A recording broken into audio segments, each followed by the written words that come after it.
How's it going today, everyone? This is KaijuFanatic, your host, bringing you a brand new Sofubi review. Today we are looking at the Marmit Monster Heaven large-scale Godzilla 1995 Godzilla Wars version.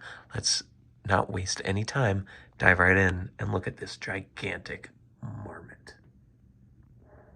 Alright, now that we got the camera raised, not that you can really tell because this guy is 15 inches of hard, thick, awesome vinyl. Like I said, this is the Godzilla Wars version colorway. It's a blue base vinyl with a black, red, and gold highlight. The highlights of gold is mainly on the fingers, the toes, the teeth, the eyes, and the dorsal plates. But it looks gorgeous. Of course, different areas have different highlights, like down here on the feet, it's got the black highlights. Around the burning parts, it goes black, red, and then gold, which gives this really, really cool effect. It looks super, super hot, like heat-wise. I'm a really big fan of it. And then here on the arms and on the body, we've got more black highlights. On the fingers, like on the knuckles, it looks really nice. The neck kind of has it here and on here. And then the eyes, look at that face. Silver teeth. But red still in there, and then the red pupils and the black iris with the black line with the gold outer eye. It is gorgeous.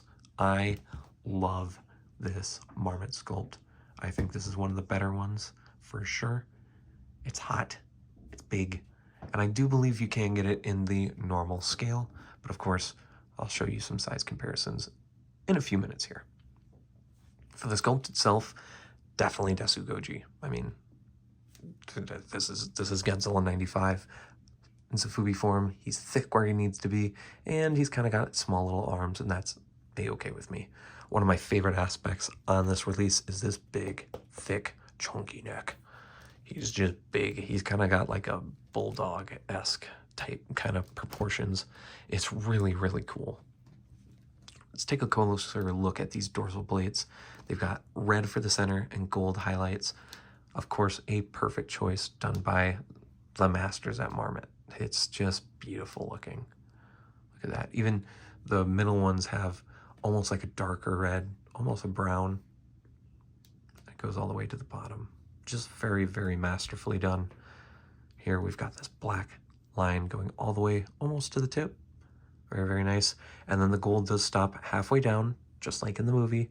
At least a few points in the movie. It's not all the points, but there are a few where the burning stops halfway through, and then towards the end, the whole tail is red. Very, very nice. Very, very nice.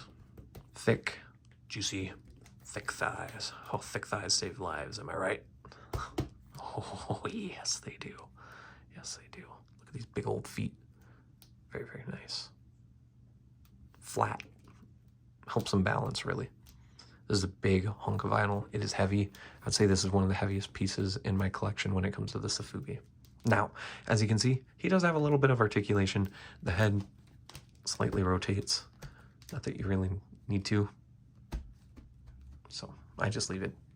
The arms do rotate up, and they can actually go pretty far up. So you can give them a little bit of more, personality, if you want to call it that.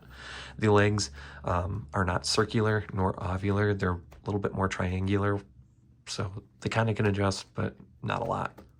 So I wouldn't really move that. And the same thing goes with the base tail.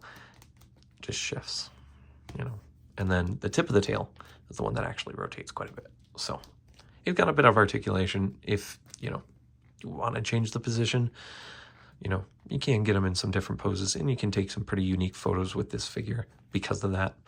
But how about I stop saying he's really gigantic and beastly, and let's look at some of the wonderful size comparisons with more Marmit releases, and of course a few extra things, just to show you what he's like. Starting off, here he is with the Medicom reissue of the original Marmit DesuGoji. As you can see, he absolutely towers over this mold, and it is a wonderful comparison between two of the original Marmits. Here it is with one of the other Medicom reissue Marmit molds. This is actually my first Sofubi ever, back from 2019. This is the beautiful Burning Godzilla in its mostly movie-accurate colors. And Once again, he towers over it, but showing that Marmit has a few different molds, and they all rock. Of course, it's not one of my reviews unless I bring out a Shin Godzilla, and very thankfully, Marmit also has a large-scale Shin Godzilla, and if you can tell there right at the top, the DesuGoji is actually just a hair taller than Shin, and I love these two next to each other.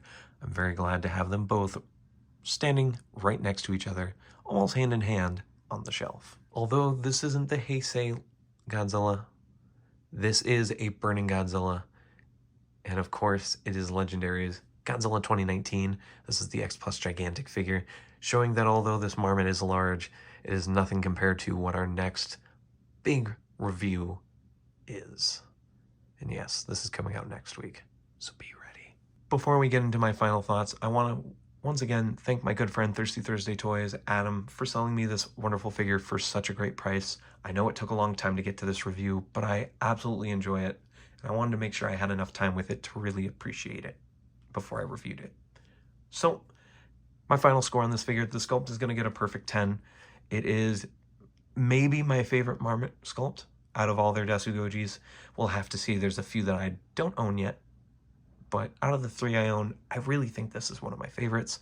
The paint job is great. It's unique in my collection, but I can't deny that if there was a pink one or a base orange one with a different color of highlights like green or purple, it might even bring out this figure a little bit more, bring out the Sculpt, bring out the character a little bit more. My overall rating for this figure, though, is still a very, very damn solid 9 out of 10. I love, love, love, love this figure. If you guys are looking to get one, be prepared to have your checkbook ready. This thing is very expensive. This is one of the lower expense colorways, but it's still going to cost you about the price of an X Plus Gigantic Series figure on a regular average basis. If you guys enjoyed this review, please leave a like, comment down below, and subscribe if you haven't already. We're releasing at least one review a week, and we have a weekly Sunday stream. Always, always, always having fun during those. Sometimes they're long, sometimes they're short. This week, we're going to be talking about Godzilla x Kong, building up our hype, and predictions for the movie. Anyways, this is KaijuFanatic, your host, signing out. Thanks, everyone, and see you later.